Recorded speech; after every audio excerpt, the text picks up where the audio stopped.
Welcome everyone. Today it's the 3rd of February, my first video of this month. There's a lot of things happening right now. There's a bloodbath, there's a lot of uncertainty, a lot of chaos. And honestly, I have experienced multiple cycles since 2017. And the chaos I have seen today was a pretty unique one. So let's cover this from a psychology perspective, price action perspective, and I'm more than happy to share my takes, my plan, and how I see the markets. So first, let's start with liquidation data. You guys all, hope for you guys that you know this website, coinglass.com/liquidation data. There are a lot of people sharing, liquidation data without really telling you where you can find this data. You can access this here on coinglass.com/liquidation data. It's public. You don't need to have any, paid subscription or whatsoever. And there's one thing you need to understand about liquidation data. It's not always 100% accurate. So here it's telling you 24 hours, in the past 24 hours, 590,000 positions. They're seeing here traders, but I rather prefer to refer them as positions because a trader can have multiple positions.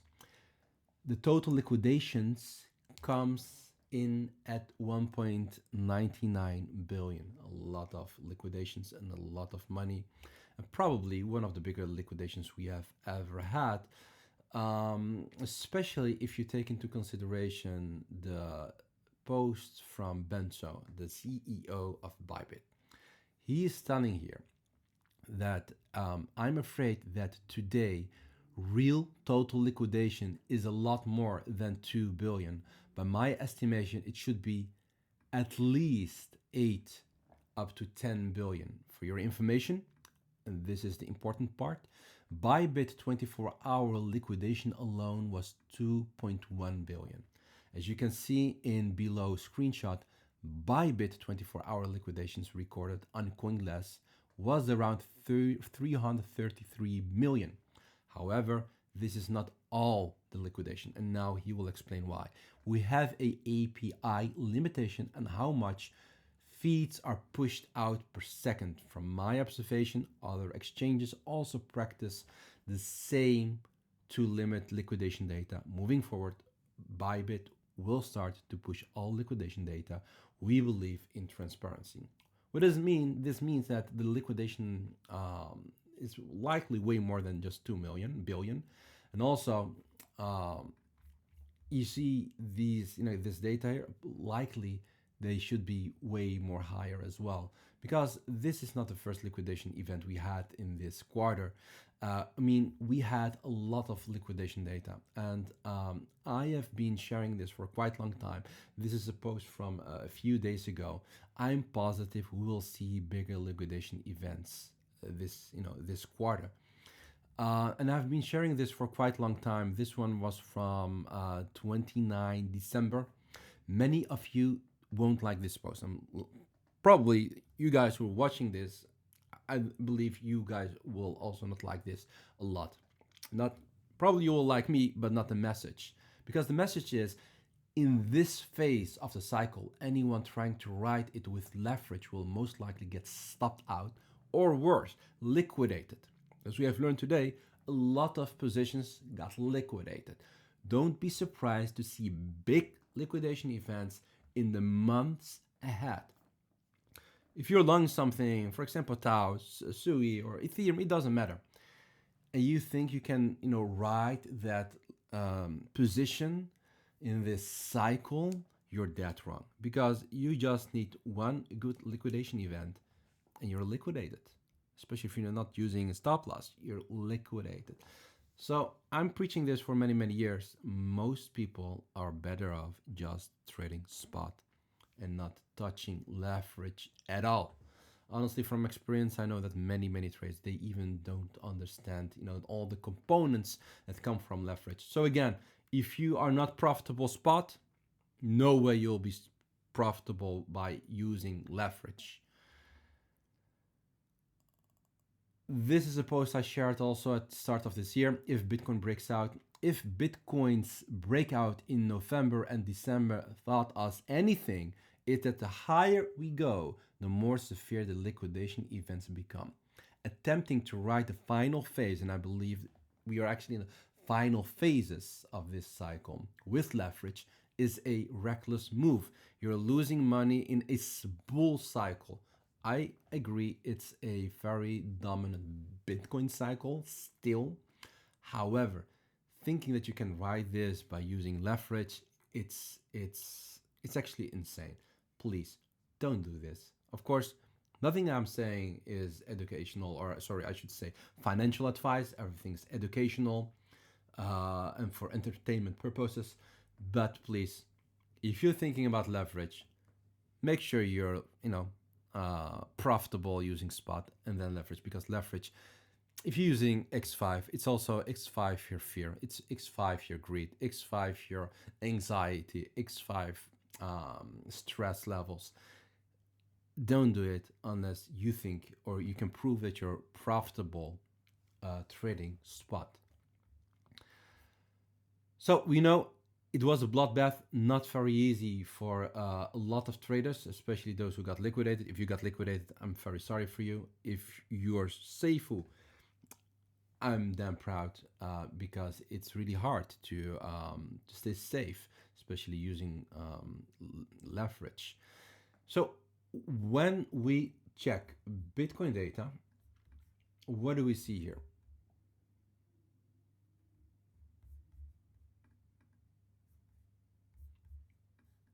There was a little glitch, but the glitch is gone. What do we see here? What is structurally? What happened? What happened on the Bitcoin chart structurally? Not much, honestly. I mean, not that much. It's still here in this range, vibing here at what Bitcoin always is doing. It's just chilling here.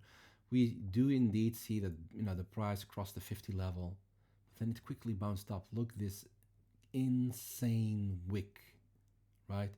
It reminds me to this. Let me try to find another chart of Bitcoin that covers all the ranges we had. I should have prepared this, guys, for you before I started the recording. But look what do you see here? What do you see here? Bitcoin tends to do what? Bitcoin tends to create these ranges, these rectangles. It's obvious that the dominant trend, like the secular trend as well, it's an uptrend, period. You cannot argue this.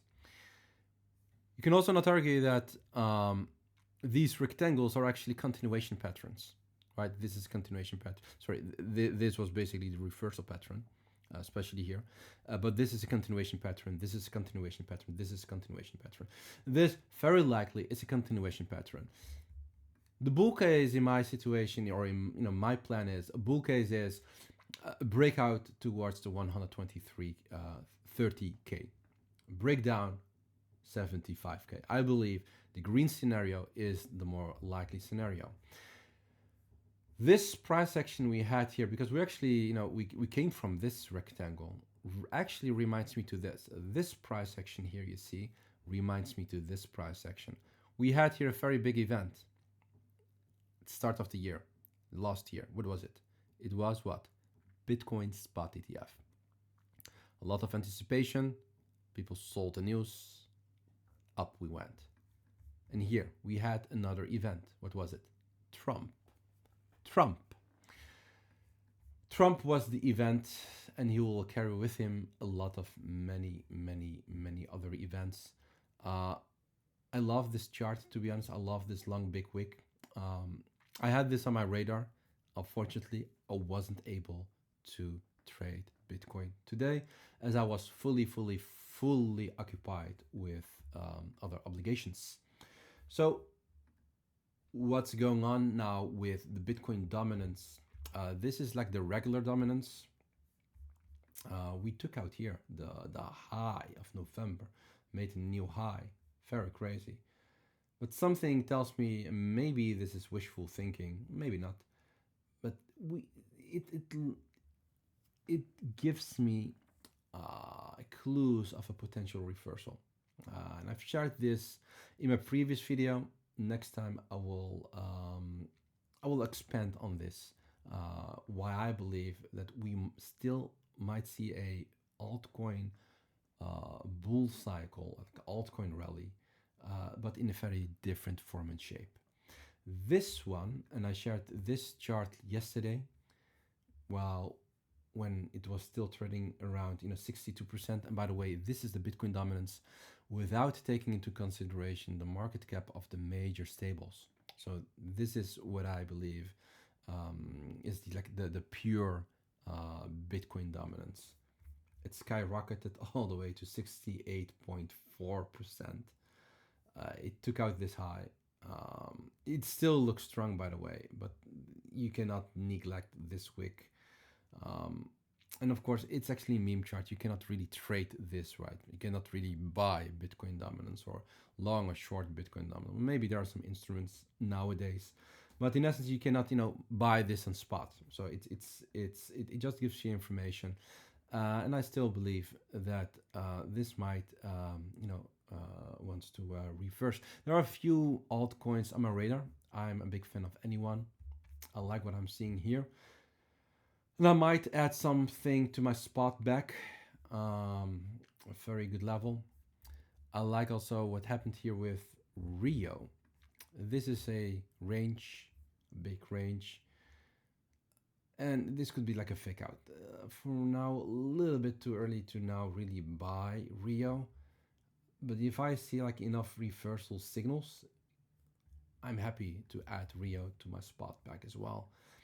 Other than that, I believe that this chart really looks fantastic, as in from an organic price perspective. I like what I see. Of course, this still could be distribution, and we could go down. However, I still believe that this is another accumulation phase, with here along with like a big overreaction because of the Trump tariffs. What else do we have to cover? Yes, Ethereum, and I will finish also with Ethereum. You see this thick, green, bluish box. See it as your, mid-level, more or less like your mid-level. Ideally, I would love to see Ethereum trading above this box again here.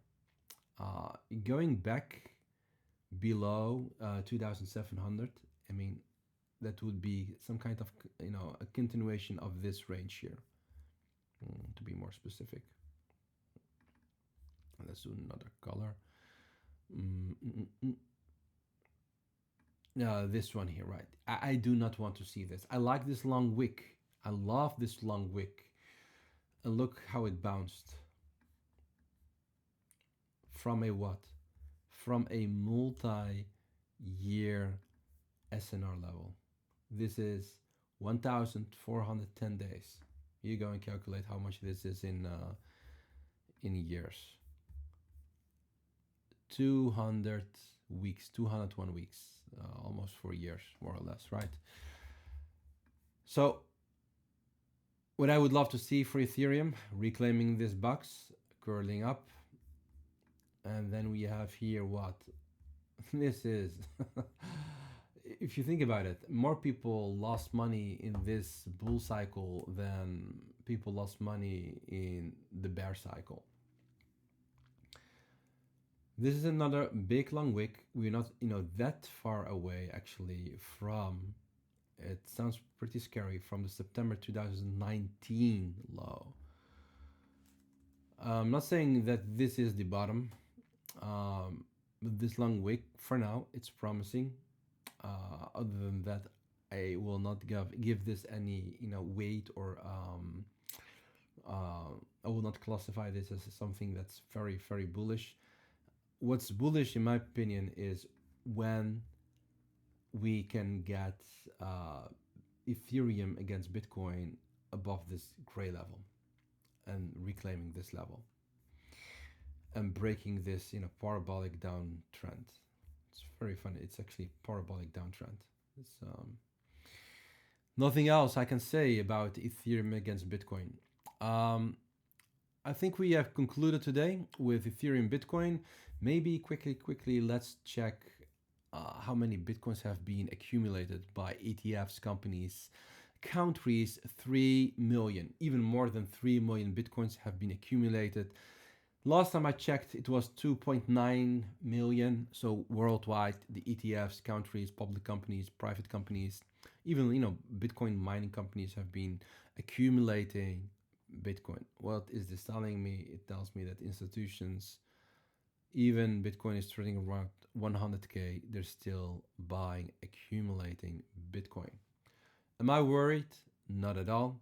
Do I believe that more liquidations events will come? Definitely. Why? Because as a collective, people do not change. People are greedy. People want to make money. People are too lazy and often opt for the path of least resistance.